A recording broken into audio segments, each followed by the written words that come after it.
जय श्री कृष्ण। कसमें वादे निभाएंगे हम, है ना। बहुत छोटी छोटी बातों पे हम कस्में खाते हैं। जब अपनी बात की सत्यता को किसी के सामने उजागर करना होता है, हम तुरंत कसम खा लेते हैं। मम्मी कसम, भगवान कसम, तुम्हारी जान की कसम। अरे भाई, कसम क्या इतनी हल्की चीज़ होती है? कसम क्या इतनी ज़्यादा मामूली वस्तु होती है जिसे आप बात बात पर करके खा जाते हैं? नहीं ना। कसम खाकर तोड़ना अपने आप में अपराध है। शास्त्रों के अनुसार कहते हैं ना, प्राण जाए पर वचन ना जाए। उसी तरीके से कसम खाने के बाद अगर आप किसी चीज़ के लिए झूठ बोलते हैं, आप किसी बात को लेकर अगर आप उस कसम को बेवजह खा जाते हैं। कई लोगों को मैंने देखा है, बच्चों के सिर पे हाथ रख के कसम खा देंगे, माँ बाप की कसम खा देंगे, अपने बहुत प्रिय इंसान की कसम खा देंगे। इनफैक्ट मैंने लोगों को ठाकुर जी की कसम खाते देखा है। ठाकुर जी की कसम, ऐसा नहीं है क्या इसका कोई पाप आपको नहीं चढ़ता जब आप वो कसम तोड़ देते हो या वो कसम झूठी होती है? क्या आप जब ऐसी कोई कस्में खाते हो, आपके अंतर आत्मा से कोई एक नेगेटिव चीज़ आपके ज़िंदगी के अंदर परेशानियां खड़ी नहीं करती हैं? अगर आपको ऐसा लगता है कि कसम ही तो है, खाली क्या हो गया। बचपन में सिखाया जाता है ना बच्चों को, ऐसे क्रॉस फिंगर करके कसम खा लो ना, तो पता है उसका नेगेटिव इम्पैक्ट नहीं मिलता। नहीं जी, वो बच्चों की बात है।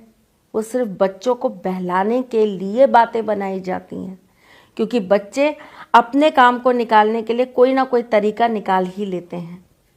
बड़े ये सोचते हैं क्या फ़र्क पड़ता है, कसम ही तो खाई थी, ठीक है कोई बात नहीं। नहीं, कसम बहुत बड़ी चीज़ होती है। कसम का मतलब होता है आपकी कुंडली के अंदर बैठा हुआ आपका विश्वास, आपकी कुंडली के अंदर बैठा हुआ आपका अपना खुद का आचरण। कसम का मतलब होता है आपकी कुंडली में बैठा हुआ आपका खुद का कमिटमेंट, आपके द्वारा लिया गया एक संकल्प। एक तरीके से समझिए, कसम क्या है? जब हम कोई पूजा करते हैं, हम उस समय एक संकल्प लेते हैं। संकल्प लेते हैं कि मैं इतने मंत्र इतने दिन में इतनी बार पढ़ूंगी या पढ़ूंगा। ये एक कमिटमेंट है, ये एक संकल्प है, ये एक वचन है जो हम कहीं ना कहीं ईश्वर को देते हैं कि प्रभु मैं इतना करूंगी।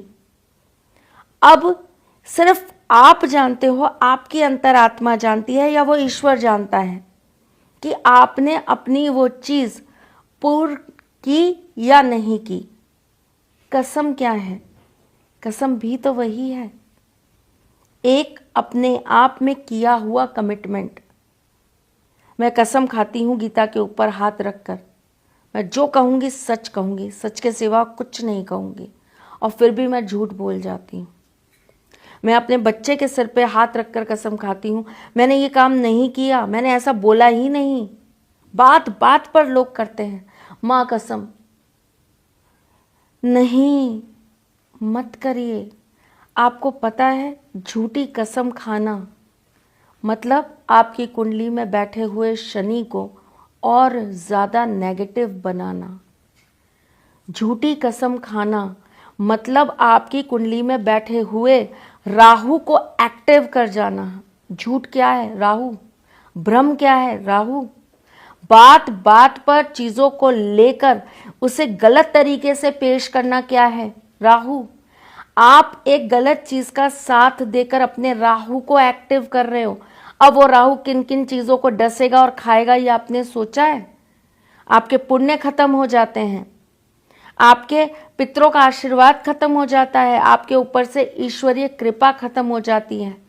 फिर क्या होता है? एक मोड़ आता है जिंदगी में, जब आपकी ये खाई हुई झूठी कसम का भुगतान या तो आपके घर का कोई सदस्य कर रहा होता है, या आपके बच्चे कर रहे होते हैं, या उनकी ज़िंदगी में आई हुई पीड़ाएं कर रही होती हैं।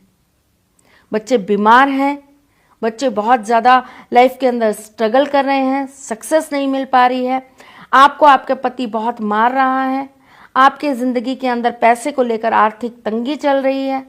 ये कहीं ना कहीं आपके वचन को तोड़ने का नतीजा है। ये कहीं ना कहीं उस कसम को तोड़ने का नतीजा है जो आपने यूं ही खा ली और उसकी वैल्यू नहीं की। शब्दों में, आपकी वाणी के अंदर स्वयं माँ सरस्वती का वास होता है। ऐसा कहते हैं कि आपके कंठ के अंदर माँ सरस्वती विराजमान होती हैं। जीवा के ऊपर माँ सरस्वती हमेशा जागृत रहती हैं। सुना होगा ना आपने ये बात, मैं कोई नई बात तो आपको बता नहीं रही, बस प्रेजेंट करने का तरीका दूसरा है। जब आपकी जीवा पर हमेशा माँ सरस्वती बैठी रहती हैं, जब आपके कंठ के अंदर माँ सरस्वती का वास होता है, तो आप माँ से कैसे कर्म करवा रहे हो? आप ईश्वर को किस पाप का भागीदार बना रहे हो? सोचा है आपने कभी?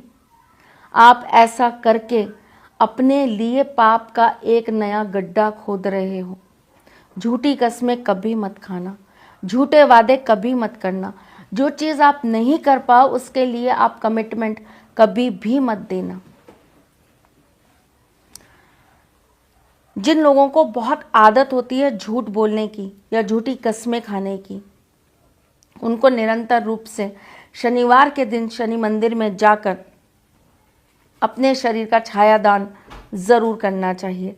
जिन लोगों को आदत होती है बहुत ज़्यादा झूठ बोलने की और झूठी कस्में खाने की, उन लोगों को सोमवार के दिन शिव मंदिर में जाकर किसी भिखारी को भोजन ज़रूर खिलाना चाहिए।